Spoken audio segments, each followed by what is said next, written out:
La Reine des Neiges d'Hans Christian Andersen. 5e histoire. La petite fille des brigands. On arriva dans une forêt sombre, mais on y voyait très clair à la lueur que jetait le carrosse. Cette lumière attira une bande de brigands qui se précipitèrent comme les mouches autour de la flamme. « Voilà de l'or pur !» s'écriaient-ils, et ils saisirent les chevaux, tuèrent cocher, groom et piqueur, et enlevèrent la petite Gerda du carrosse. « Elle est donc fraîche et grassouillette, cette petite créature. On dirait qu'elle n'a jamais mangé que des noix. » Ainsi parlait la vieille mère du chef des brigands. Elle avait une longue et vilaine moustache et de grands sourcils qui lui couvraient presque entièrement les yeux. « Sa chair, reprit-elle, doit être aussi délicate que celle d'un petit agneau dodu. Oh, quel régal nous en ferons !» En prononçant ces mots, elle tirait un grand couteau affilé qui luisait à donner le frisson. « Aïe, aïe !» cria tout à coup la mégère. Sa petite fille, qui était pendue à son dos, une créature sauvage et farouche, venait de la mordre à l'oreille. « Vilain garnement !»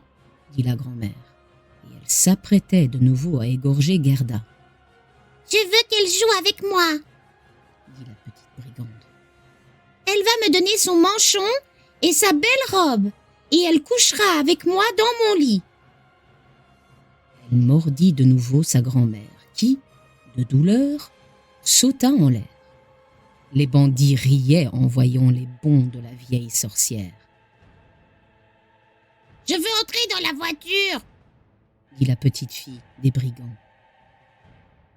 Et il fallut se prêter à son caprice, car elle était gâtée et entêtée en diable. On plaça Gerda à côté d'elle et on s'avança dans les profondeurs de la forêt. La petite brigande n'était pas plus grande que Gerda, mais elle était plus forte.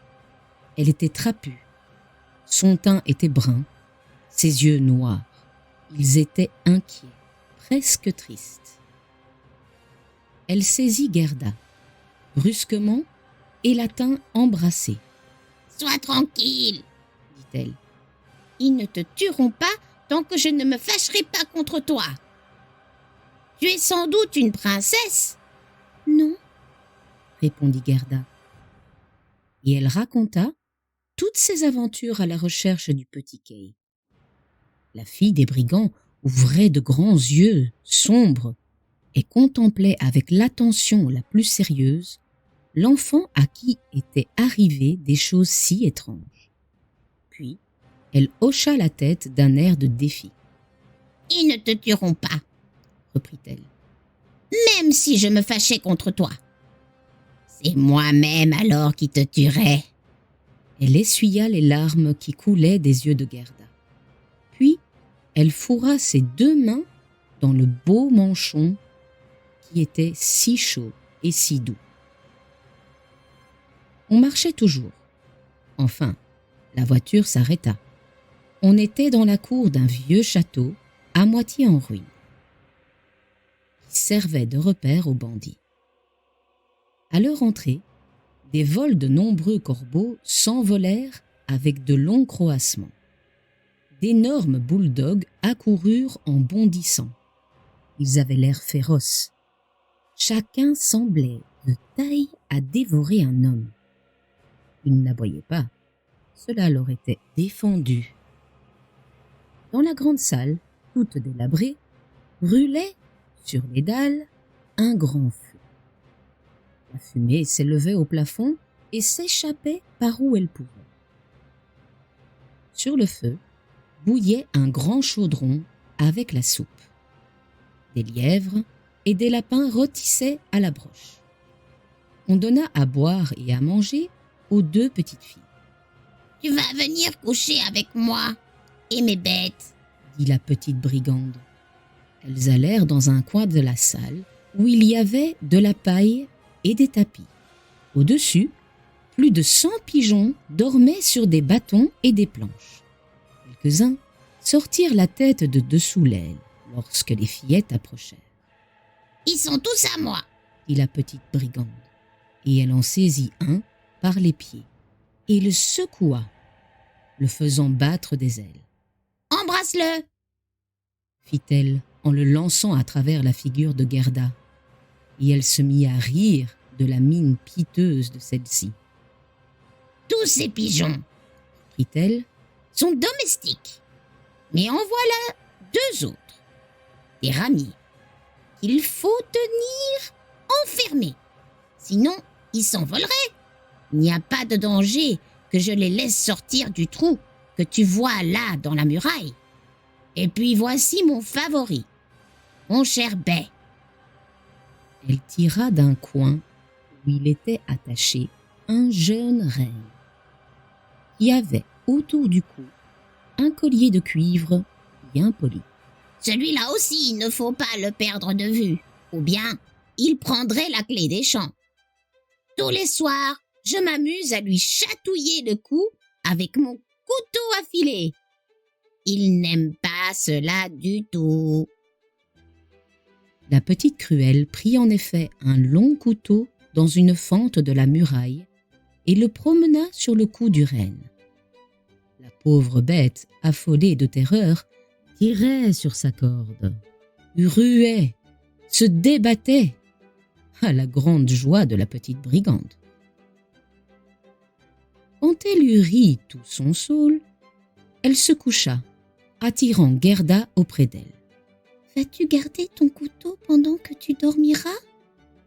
dit Gerda, regardant avec effroi la longue lame. « Oui, Répondit-elle.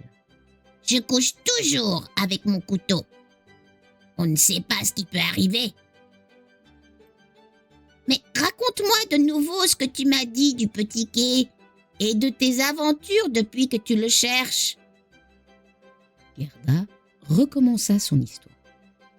Les ramiers se mirent à roucouler dans leur cage. Les autres pigeons dormaient paisiblement. La petite brigande s'endormit, tenant un bras autour du cou de Gerda et son couteau dans l'autre main. Bientôt elle ronfla. Mais Gerda ne pouvait fermer l'œil. Elle se voyait toujours entre la vie et la mort.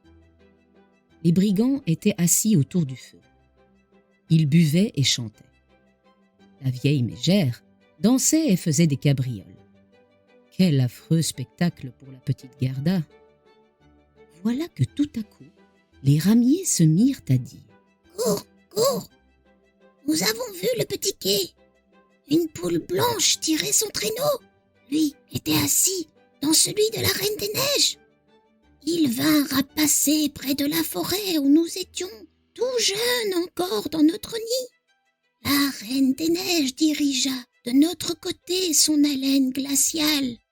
Tous les ramiers de la forêt périrent, excepté nous deux.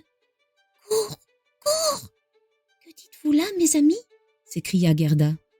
Où s'en allait cette Reine des Neiges? En savez-vous quelque chose? Elle allait sans doute en Laponie, là où il y a toujours de la neige et de la glace. Demande-le au renne qui est attaché là-bas. Oui, répondit le renne. Là, il y a de la glace et de la neige, que c'est un plaisir. Qu'il fait bon vivre en Laponie, quel joyeux ébat je prenais à travers les grandes plaines blanches. C'est là que la Reine des Neiges a son palais d'été, son vrai fort, son principal château, est près du pôle Nord, dans une île qui s'appelle le Spitzberg. « Oh, Kay, pauvre Kay, où es-tu » soupira Gerda. « Tiens-toi tranquille, » dit la fille des brigands, ou je te plonge mon couteau dans le corps. Gerda n'ouvrit plus la bouche. Mais le lendemain matin, elle raconta à la petite brigande ce qu'avaient dit les ramiers. Petite sauvage, prit son air sérieux et, hochant la tête, elle dit « Eh bien, cela m'est égal. Cela m'est égal. Sais-tu où est la Laponie ?» demanda-t-elle au renne. « Qui pourrait le savoir mieux que moi ?» répondit la bête, dont les yeux brillaient au souvenir de sa patrie. « C'est là que je suis né. J'ai été élevé. C'est là que j'ai bondi si longtemps, parmi les champs de neige. » « Écoute, dit à Gerda, la fille des brigands. Tu vois, tous nos hommes sont partis. Il ne reste plus ici que la grand-mère. Elle ne s'en ira pas. Et vers midi, elle boit de ce qui est dans la grande bouteille. Et après avoir bu, elle dort toujours un peu. Alors, je ferai quelque chose pour toi. » Elle sauta à bas du lit, alla embrasser sa grand-mère en lui tirant la moustache. « Bonjour, bonne vieille chèvre, » dit-elle. « Bonjour !» La mégère lui donna un coup de poing tel que le nez de la petite en devint rouge et bleu. Mais c'était pure marque d'amitié. Plus tard, la vieille but en effet de la grande bouteille et ensuite s'endormit. La petite brigande alla prendre le renne. « J'aurais eu du plaisir à te garder, » lui dit-elle, pour te chatouiller le cou avec mon couteau, car tu fais alors de drôles de mines. Mais tant pis, je vais te détacher et te laisser sortir, afin que tu retournes en Laponie. Il faudra que tu fasses vivement aller tes jambes et que tu portes cette petite fille jusqu'au palais de la Reine des Neiges, où se trouve son camarade. Tu te rappelles ce qu'elle a conté cette nuit, puisque tu nous écoutais. » Le renne bondit de joie. Lorsqu'il fut un peu calmé, la petite brigande assit Gerda sur le dos de la bête, lui donna un coussin pour siège et l'attacha solidement de sorte qu'elle ne pût tomber. « Tiens, » dit-elle, « je te rends tes bottines fourrées, car la saison est avancée. Mais le manchon, je le garde. Il est par trop mignon. Je ne veux pas cependant que tu aies tes menottes gelées. Voici les gants fourrés de ma grand-mère. Ils te vont jusqu'au coude. Allons, mets-les. Maintenant, tu as d'aussi affreuses pattes que ma vieille chèvre. » Gerda pleurait de joie. « Ne fais pas la grimace, » reprit l'autre. « Cela me déplaît. Et l'air joyeux et content. Tiens, encore. Voici 2 pains et du jambon. Comme cela, tu n'auras pas faim. » Elle attacha ses provisions sur le dos du renne. Alors, elle ouvrit la porte, appela tous les gros chiens dans la salle pour qu'ils ne poursuivissent pas les fugitifs, puis coupa la corde avec son couteau affilé et dit au renne : « Cours maintenant et fais bien attention à la petite fille. » Gerda tendit à la petite brigande ses mains emmitouflées dans les gants de fourrure et lui dit adieu. Le renne partit comme un trait, sautant par-dessus les pierres, les fossés. Il traversa la grande forêt, puis des steppes, des marais, puis de nouveau des bois profonds. Les loups hurlaient, les corbeaux croassaient. Tout à coup, apparut une vaste lueur, comme si le ciel lançait des gerbes de feu. « Voilà mes chères aurores boréales !» s'écria le renne. « Vois comme elles brillent !» Il galopa encore plus vite, jour et nuit. Les pains furent mangés, et le jambon aussi. Quand il n'y eut plus rien, ils étaient arrivés en Laponie.